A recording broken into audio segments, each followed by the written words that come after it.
నమస్తే, welcome to ANN. నేను మీ లక్ష్మీనాగ్ నరహర్ శెట్టి. ఒక్కోసారి అదృష్టం ఎలా పడుతుందంటే మనం ఒక్కోసారి ఆశ్చర్యం కలిగేటట్టుగా అదృష్టం పడుతుంది. అలాంటి అదృష్టవంతుల్లో సరిగ్గా సరిపోతారు అదృష్టవంతుడికి మరి మన నవీన్ యాదవ్ ఈ పేరు ఇప్పుడు ఒక ప్రపంచనంగా మారింది. ఎందుకంటే యువకుడు, రాజకీయ యువనేత, మరి జూబ్లీహిల్స్ ఉప ఎన్నికల్లో విజయ ఢంకా మోగించి కాంగ్రెస్ పార్టీ తరఫున ఎమ్మెల్యేగా అతి చిన్న వయసులో ఆయన ఎమ్మెల్యేగా ఎన్నికవడం జరిగింది. ఆయనకు అదృష్టం ఎలా ఉందంటే మనం చెప్పలేం. అనుకోకుండా మాగంటి గోపీనాథ్ ఎవరైతే ఉన్నారో ఆయన యొక్క అకాల మరణం, ఆ తర్వాత జూబ్లీహిల్స్కి ఉప ఎన్నిక రావడం, ఉప ఎన్నిక వచ్చిన అనంతరం ఆయన ఎంతోమంది హేమాహేమిల మధ్య, బీఆర్ఎస్ బీజేపీ లాంటి పార్టీల మధ్య మరి ఒక అద్భుతమైన విజయాన్ని, మరి దాదాపు 1,00,000 ఓట్ల మెజారిటీతో ఒక అద్భుతమైన విజయాన్ని చేజిక్కించుకోవటం, మరి ఎమ్మెల్యేగా అయిపోవటం చకచకా జరిగిపోయాయి. ఇది ఇక్కడితో ఆగిపోద్ది అనుకుంటే పొరపాటే. నవీన్ యాదవ్కు ఇప్పుడు మంత్రి పదవి 100% కన్ఫామ్ అని చెప్పి రాజకీయంగా విపరీతంగా బయట అయితే బజ్ అయితే ఉంది. ఎందుకంటే నవీన్ యాదవ్ సీఎం రేవంత్ రెడ్డికి ఒక అనుయాయుడిగా ఉన్నాడు. కాంగ్రెస్ పార్టీలో తనకంటూ ఒక మార్క్ క్రియేట్ చేసుకున్నాడు. సీఎం రేవంత్ రెడ్డి కూడా నవీన్ యాదవ్ విషయంలో చాలా పాజిటివ్గా ఉన్నట్టుగా మరి తెలుస్తుంది. నవీన్ యాదవ్ను ఏ రకంగా ఆయనకి మంత్రి పదవి వస్తుందో ఒకసారి మనం మాట్లాడుకునే ప్రయత్నం చేద్దాం. నవీన్ యాదవ్కి ప్రధానంగా కలిసి వచ్చే అంశం BC card. Naveen Yadav BC అవడం వలన ప్రస్తుతం బీసీలకు 42% రిజర్వేషన్ కల్పించాలని పట్టుపట్టిన ఏకైక రాజకీయ పార్టీ ఏదైనా ఉందంటే అది ఓన్లీ కాంగ్రెస్ పార్టీ మాత్రమే. కానీ ఇది ఇంప్లిమెంట్ చేయడానికి కొంత చిక్కుముడులు ఉన్నాయి. దానికి సంస్థాగత ఎన్నికలకు వెళ్ళడానికి ఆ ముడుల్ని విడిపించుకునే ప్రయత్నం అయితే చేస్తుంది, అది వేరే టాపిక్. అయితే కామారెడ్డి వేదికగా ఎక్కడైతే బీసీలకు 42% మేము రిజర్వేషన్ కల్పిస్తామని సీఎం రేవంత్ రెడ్డి ప్రకటించారు, అప్పటి నుంచి కూడా బీసీలందరూ కూడా మరి కాంగ్రెస్ పార్టీ వైపు కనెక్ట్ అయిపోయారు. కాంగ్రెస్ పార్టీ వైపు చూశారు. దానికి నిదర్శనమే జూబ్లీహిల్స్లో ఈ గెలుపు. మరి ఎమ్మెల్యే అయిపోయింది, ఎమ్మెల్యే పదవి వచ్చింది, మంత్రి పదవి ఎందుకు ఇస్తున్నారు?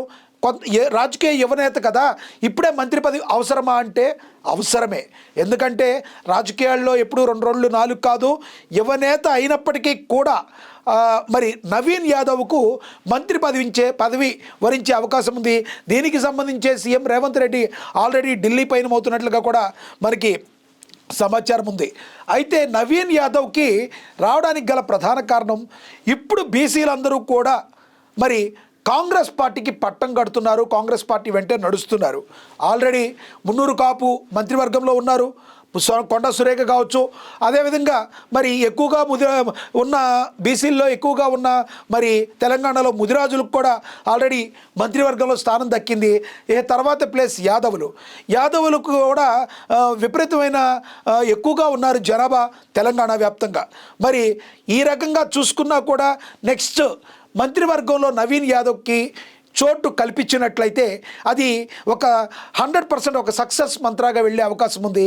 దీనంతటిని మనం చూస్తే సీఎం రేవంత్ రెడ్డి యొక్క రాజకీయ చతురత ఏంటో మనకి స్పష్టంగా అర్థమవుతుంది. కేటీఆర్ కావచ్చు, బీజేపీలో ఉన్న హేమీలు కావచ్చు, అందరికీ అందనట్టుగా అందరినీ కూడా వాళ్ళు వేసే ఎత్తులకు పై ఎత్తులు వేస్తూ ఒక రాజకీయ నాయకుడిగా రాజకీయం అంటే ఇలా చేయాలరా అన్నట్టుగా సీఎం రేవంత్ రెడ్డి ప్రస్తుతం రాజకీయం చేస్తున్న తీరు ఎందరికో కూడా మరి ఆశ్చర్యాన్ని గురి చేస్తుంది అంటే అతిశయోక్తి కాదు. సీఎం రేవంత్ రెడ్డి తీసుకున్న స్టెప్స్ ఆ రకంగా ఉన్నాయి. రాబోయే సంస్థాగత ఎన్నికల్లో కూడా ఈ మంత్రి పదవి ఇవ్వడం ద్వారా బీసీలకి మరి తాము మాత్రమే న్యాయం చేయగలం, ఇంకెవరూ న్యాయం చేయలేరు అన్న విషయం కూడా ప్రజల్లోకి బలంగా వెళ్ళే అవకాశం ఉంది. మన జూబ్లీహిల్స్ ఉప ఎన్నికల్లో మరి నవీన్ యాదవ్ యొక్క వ్యక్తిగత చరిష్మాతో పాటు కానీ అజారుద్దీన్కి మంత్రి పదవి ఇచ్చి అక్కడున్న మైనారిటీ ఓట్ల మొత్తాన్ని కూడా ఏకతాటికి తీసుకురావడంలో సీఎం రేవంత్ రెడ్డి యొక్క పాత్ర మరి చాలా గొప్పది అన్నట్టుగా కూడా మనందరికి కూడా తెలుస్తుంది.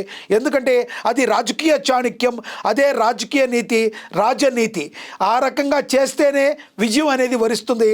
మరి విజయం వరించడానికి మరి మంచి పనులు చేస్తూ కూడా సరైన టైంలో సరైన నిర్ణయం తీసుకోవడం కూడా ఒక ప్రత్యేకమైన అలవాటు ఉంటే మాత్రమే గెలుపు అనేది మనకి వరిస్తుంది.